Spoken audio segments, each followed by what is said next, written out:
ఎప్పటికి ఏది ప్రస్తుతమో అంతవరకే ఉండాలి అని అంటారు. ఇది కేవలం వ్యవహారాల వరకు మాత్రమేనా? లేకపోతే ధనార్జనకు కూడా వర్తిస్తుందా? అన్నింటికీ. కానీ అందులో శ్రేష్టం ధనార్జన.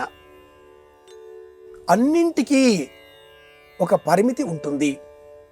నియతి అంటే పద్ధతి, పరిమితి అంటే ఒక నియమం. ఈ పద్ధతికి ఒక నియమాన్ని మనం ఏర్పాటు చేసుకుంటాం. ఒక సమయంలో తినాలి, అదే పనిగా తినకూడదు, ఒక నియమం. తినడం ఒక పద్ధతి. ధనం సంపాదించాలి, అదే పనిగా సంపాదించకూడదు, పద్ధతి, నియమం. ఇది ఎలాంటిది?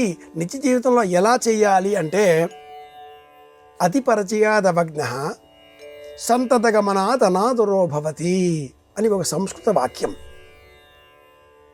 అతి స్నేహ పరిష్పంగాత్ వర్తిరార్ద్రాపి దహ్యతే ఇంకొక సామెత.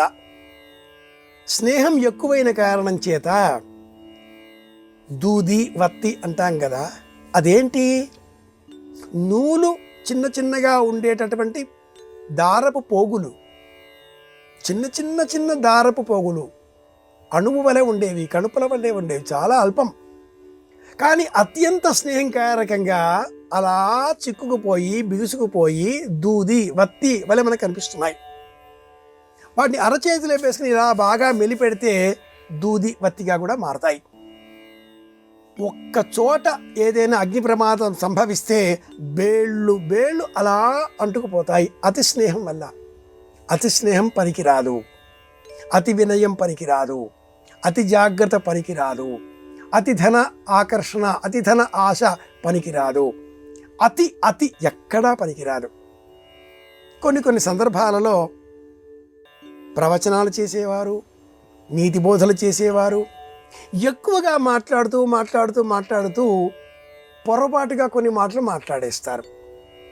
ఎదుటివారు వాటినే పట్టుకుంటారు. ఎందుకు ఈ ప్రమాదం ఏర్పడింది? అతిగా మాట్లాడిన వల్ల ప్రమాదం ఏర్పడింది. ధరించే వస్త్రానికి అంచు హద్దు. కవి సమ్రాట్ విశ్వనాథ సత్యనారాయణ గారు మహానుభావుడు చెలియలి కట్ట అనే ఒక నవల మనకు అందించి ఉన్నారు. రత్నావళి అందులో ఒక గొప్ప పాత్ర.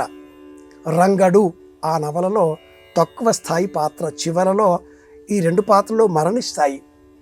చిట్ట చివర మహాపండితురాలైన ఆ రత్నావళి పాత్ర చేత మహానుభావుడు ఒక వాక్యం చెప్పిస్తాడు మనకందరికీ కూడా. గొప్ప బోధ అది. ఆ వాక్యం ఏమిటి అంటే, భోజనం చేసే పాత్ర కంచం, ఆ కంచానికి అంచు హద్దు. ధరించే వస్త్రానికి అంచు హద్దు. మాట్లాడే మాటకు ఫుల్ స్టాప్, విరామ చిహ్నం, హద్దు. సముద్రానికి చెలియలి కట్ట హద్దు. హద్దుల్లో ఉంటేనే ఏదైనా ముద్దు. ప్రవర్తన, మాట, నియతి, ధనం సమస్తము ఒక పద్ధతిలో ఉండాలి. అన్ని మాటలు ఎందుకండి అంటారా? నవ్వు కూడా ఒక హద్దే.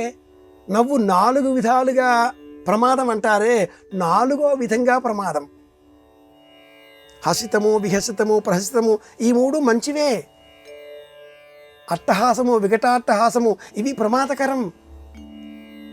కాబట్టి హద్దుల్లో ఉంటే ఏదైనా ముద్దు అన్నారు పెద్దలు. డబ్బు సంపాదించడం కూడా 10 రూపాయలు సంపాదించాం, ఖర్చు పెడతాం, ప్రశాంతంగా ఉంటాం. రేపటికి మనకు ఆశ లేదు, దాచిపెట్టుకుందాం అన్నటువంటి జిజ్ఞాస లేదు. కాబట్టి కౌపీనవంత ఖలు భాగ్యవంత ఆనందంగా ఉంటాడు.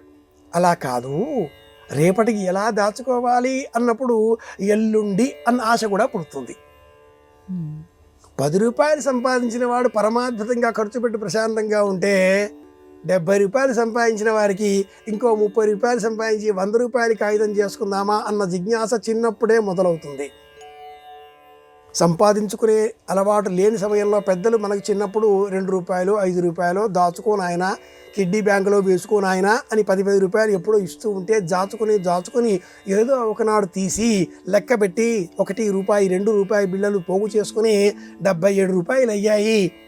ఇంకొక 27 ఇస్తే 100 అని జతపరిచి కొత్త కాగితం తీసుకుని మళ్ళీ నాన్నగారి దగ్గరికి వెళ్ళి చిల్లర ఇస్తారా నాన్న అని పది చేసుకుని మళ్ళీ పోగు చేయడం మొదలు పెడుతూ ఉంటాం.